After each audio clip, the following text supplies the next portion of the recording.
लोकसभा में ऑपरेशन सिंदूर और पहलगाम आतंकी हमले को लेकर तीखी बहस देखने को मिली। कांग्रेस सांसद प्रियंका गांधी वाड्रा ने केंद्र सरकार पर जमकर निशाना साधा और पहलगाम हमले में सुरक्षा चूक का मुद्दा उठाया। प्रियंका गांधी ने सदन में हमले में मारे गए भारतीयों के नाम पढ़े और जिसके बाद हिंदू बनाम भारतीय की बहस छिड़ गई। वहीं बहस में अखिलेश यादव ने भी हमला बोला। देखिए हमारी ये खास रिपोर्ट। लोकसभा में ऑपरेशन सिंदूर पर हुई चर्चा में कांग्रेस सांसद प्रियंका गांधी ने भी हिस्सा लिया और इस दौरान उन्होंने सरकार पर पहलगाम आतंकी हमले में खुफिया चूक के आरोप लगाते हुए बड़े दावे किए। इस दौरान सदन में कई बार गहमा गहमी का माहौल देखने को मिला। लोकसभा में ऑपरेशन सिंदूर पर चल रही चर्चा के दौरान कांग्रेस सांसद प्रियंका गांधी ने सरकार से कड़े सवाल पूछे। प्रियंका गांधी ने 22 अप्रैल 2025 को जम्मू कश्मीर के पहलगाम में हुए आतंकी हमले का जिक्र किया और कहा कि इस हमले में 26 निर्दोष भारतीय नागरिकों की जान चली गई। प्रियंका गांधी ने बेसरन घाटी में सुरक्षा बलों की गैरहाजिरी का सवाल उठाया और पूछा, आखिर हमला कैसे और क्यों हुआ? क्या नागरिकों की सुरक्षा की जिम्मेदारी प्रधानमंत्री, गृह मंत्री और रक्षा मंत्री की नहीं है? प्रियंका गांधी ने कहा कि कल रक्षा मंत्री ने 1 घंटे तक भाषण दिया लेकिन एक सवाल का जवाब नहीं दिया। पहलगाम में हमला कैसे हुआ? वहां एक भी सुरक्षा कर्मी क्यों नहीं था? अगर सरकार दावा करती है कि कश्मीर में हालात सामान्य हैं, तो 26 लोगों की जान कैसे चली गई?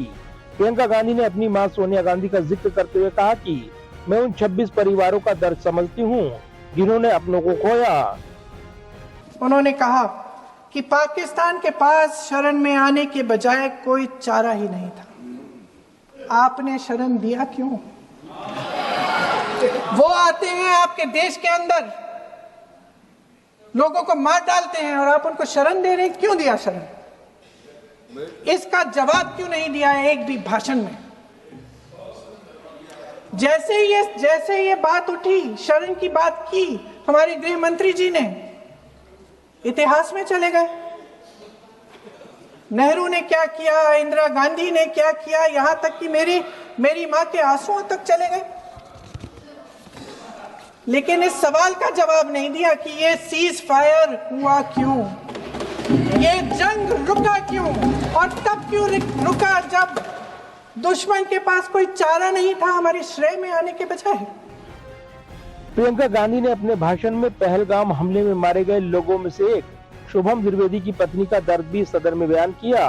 प्रियंका गांधी ने कहा कि शुभम की पत्नी ने बताया, मैंने अपनी आंखों के सामने अपनी पूरी दुनिया खत्म होते देखी। उस वक्त एक भी सुरक्षा गार्ड आसपास नहीं था। प्रियंका गांधी ने ऑपरेशन सिंदूर की सफलता की सराहना की लेकिन साथ ही सरकार की कूटनीति पर भी सवाल उठाए। प्रियंका गांधी ने कहा कि अगर ऑपरेशन सिंदूर का मकसद आतंकवाद को खत्म करना था तो पाकिस्तान को संयुक्त राष्ट्र समिति का अध्यक्ष चुने जाने से इस मकसद को धक्का लगा है। इसकी जिम्मेदारी कौन लेगा? मैं इसका जवाब देना चाहती हूँ। मेरी माँ के आंसू तब गिरे जब उनके पति को आतंकवादियों ने शहीद किया, जब वे मात्र 44 साल की थी। और आज अगर मैं इस सदन में खड़ी हूं और उन 26 लोगों की बात कर रही हूं, मैं इसलिए कर रही हूं क्योंकि मैं उनका दर्द जानती हूं, महसूस करती हूं। प्रियंका गांधी ने यह भी सवाल किया कि युद्ध विराम की घोषणा भारत सरकार ने नहीं बल्कि अमेरिकी राष्ट्रपति डोनाल्ड ट्रंप ने क्यों की? प्रियंका गांधी ने आतंकी संगठन टीआरएफ को लेकर भी सवाल उठाए। इस चर्चा के दौरान एक और मुद्दा गरमाया जब प्रियंका गांधी ने पहलगाम हमले में मारे गए लोगों को भारतीय कहा। इस पर सत्ता पक्ष के कुछ सांसदों ने आपत्ति जताई और कहा कि मारे गए लोग हिंदू थे। इस पर प्रियंका गांधी ने जवाब दिया कि मैं आज भी शिव मंत्र पढ़कर आई हूँ, मेरे लिए वो भारतीय थे। इस बयान के बाद सदन में हिंदू बनाम भारतीय की बहस छिड़ गई जिससे सत्र को और गर्मा दिया। इससे पहले बहस में हिस्सा लेते हुए समाजवादी पार्टी प्रमुख अखिलेश यादव ने पाकिस्तानी आतंकवादियों को मार गिराने वाले ऑपरेशन महादेव की टाइमिंग को लेकर सवाल पूछा। अखिलेश यादव ने कहा कि सरकार को ये बताना चाहिए कि पहलगाम में हमला रोकने के लिए क्या इंतजाम किए गए थे। इस चर्चा में सत्ता पक्ष ने जहां आतंकवाद के खिलाफ अपनी जीरो टॉलरेंस नीति पर जोर दिया, वहीं प्रियंका गांधी समेत विपक्ष के नेताओं ने पहलगाम में हुए आतंकी हमले में सुरक्षा चूक का मुद्दा जोर शोर से उठाया। जाहिर है पहलगाम आतंकी हमले में खुफिया चूक के मुद्दे उठा रहे विपक्ष के नेता लगातार सरकार से सवाल पूछते नजर आए और प्रियंका गांधी ने भी इस दौरान अपनी बात रखते हुए सरकार पर जोरदार हमला बोला। कैमरामैन विदर्भ के साथ प्रदीप कुमार, टोटल न्यूज, दिल्ली।